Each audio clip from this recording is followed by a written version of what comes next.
Ipinakilala na ang makikising na binatang kandidato sa Mr. 2015. Nagpatalbugan naman sa pagandahan ng mga kandidato ng Miss Global Philippines. Ang isa pa nga sa mga kandidata, kahit nadapa, todo rampa pa rin. Yan ang chika ni Lars Santiago.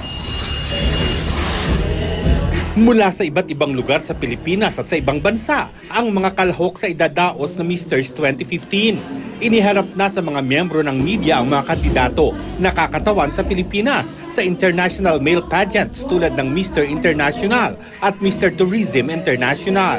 Kabilang sa mga kalahok ay isang pulis na aminadong na-inspire sa reigning Mr. International na si Neil Perez na dumalo rin sa event. Kalahok din ang isa sa mga naging finalist ng You're My Forinoy ng Itbulaga. Gayun din ang isa sa mga survivor ng Super Typhoon Yolanda mula sa Tacloban. May mga contestant din na OFW, Mixed Martial Arts Fighter at magsasaka. Kasama nilang rumampa ang mga kalahok na bumiyahi pa mula sa mga bansang tulad ng Germany, Australia at Great Britain.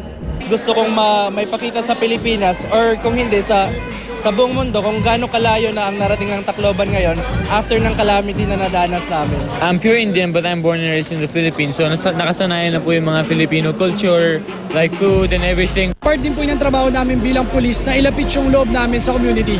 And by doing this, magagawa po yun. Rumampa rin ang mga kandidata ng Miss Global Philippines. Isa-isa silang nagpakilala suot ang kanilang puting casual wear. Sumunod ay ang resorts wear na ang mga kandidata mismo ang pumili.